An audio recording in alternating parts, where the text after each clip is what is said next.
अस्सलाम वालेकुम। तुमको क्या लगा वो एंड टाइम पे डील करने का उसका मतलब क्या था? उसका मतलब यही था कि उस कुत्ते के पास कुछ नहीं बचा था तभी उसने डील किया। तुम्हें क्या लगता है वो आसानी से डील करता तुमसे? तुम्हें लगता है आसानी से वो डील करता? जुर्म करने वाला अगर किसी से आसानी से डील कर ले तो उसका मतलब क्या होता है? कि वो कंगाल हो चुका है, खाली हो चुका है, उसके पास खाने तक के पैसे नहीं बचे। उसका मतलब ये है।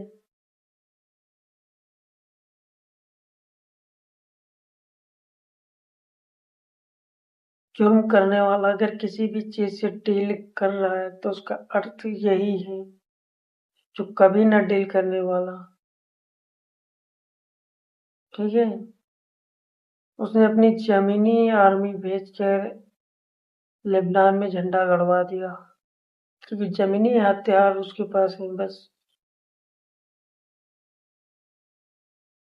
मैंने कहा सब कुछ उसका खत्म हो गया,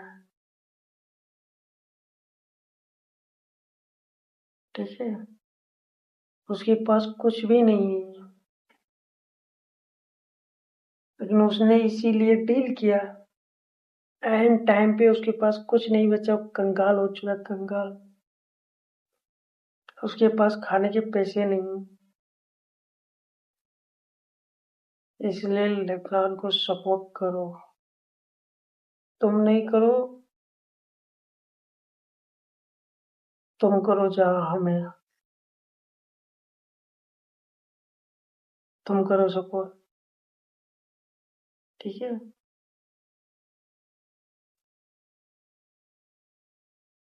उसके पास कुछ नहीं बचा है,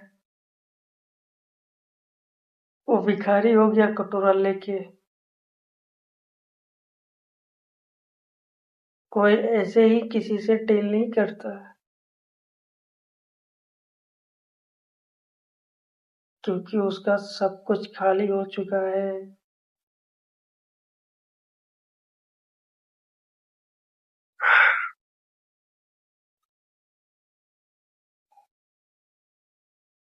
उसका डील करने का मकसद यही है।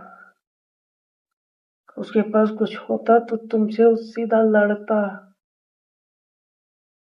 ना लड़ने की वजह यही है कि उसके पास कुछ नहीं बचा, उसका जेब खाली हो चुका है और तुम समझ नहीं पाए। कोई डील आसानी से करे तो उसका अर्थ क्या होता है? या तो वो हार चुका है या तो उसका सब कुछ खत्म हो चुका है, तो डील करता है। ऐसे कोई किसी से डील नहीं करता है,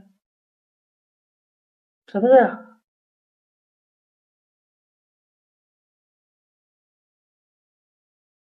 क्योंकि वो इस वक्त उसके पास खाने के पैसे नहीं।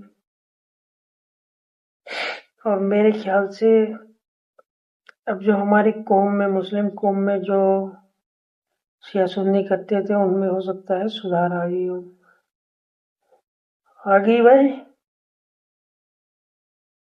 देखो बात ऐसी है कि आपकी एक बात एक में नहीं जाती है, आपकी एक बात 10 दिमाग में जाती है, आपकी जो भी सुनता है वो उस दिमाग में जाती है, तो आपके थ्रू और लोग भी नफरत करते हैं।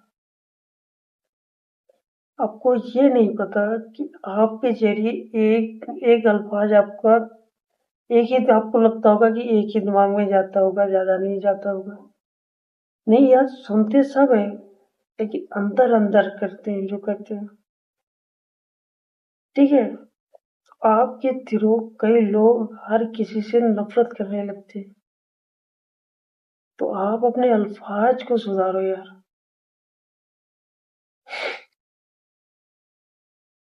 जब हमारा नबी हुजूर सल्लल्लाहु अलैहि वसल्लम रसूलुल्लाह जब तुम लोग के लिए मगफिरत की दुआ करेगा अल्लाह से कि इन्हें माफ कर दो, तो वो ये नहीं कहेंगे कि ये सुन्नी है या शिया है, ये वहाबी है या बरेलवी है या ये शेख है या पठान है या ये अंसारी है या चुला है, कोई है, ये नहीं कहेंगे वो। कि नहीं इसका हिसाब अलग करो, इसका हिसाब अलग करो, इसका हिसाब अलग करो, इसका हिसाब अलग करो। वो ये कहेंगे कि इन सबका अल्लाह हिसाब कर दो, मेरी उम्मत के लोग हैं, इनको मगफिरत दे अल्लाह। तो उनके कहने पे अल्लाह आपको माफ करेगा, सबको, हम सबको माफ करेगा। समझा? तो इस्लाम की बात करो, लेकिन आप ये चीजें देख के करो कि हम क्या कह रहे हैं, क्या बोल रहे हैं, कहाँ तक मेरी आवाज जा रही होगी, कौन सुन रहा होगा, कैसे कर रहा होगा। जब अल्लाह एक है, हमारा नबी एक है, तो आप ऐसी बातें करने का क्या फायदा पाते हो? इससे तुम्हें पैसे तो कमा सकते हो, लेकिन आपके अल्फाज के जरिए कितने दिमाग में तुम नफरत भर चुके होते हो अपने ही कौम के खिलाफ। अब खुद दिमाग लगाओ।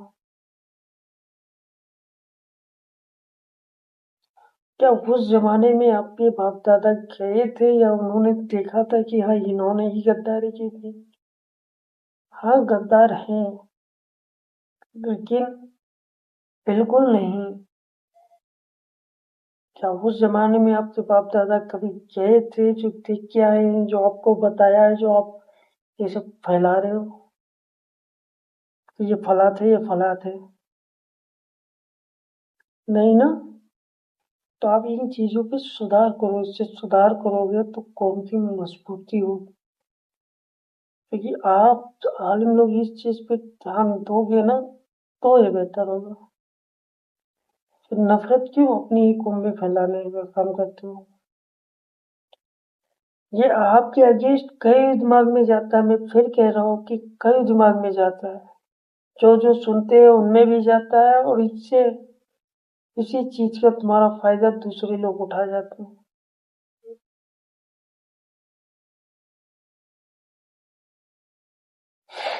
एक शख्स मेरे ही सामने खड़े होकर मेरी मरने की दुआ करता है। फिर कौन बताए कि वो मैं ही हूँ?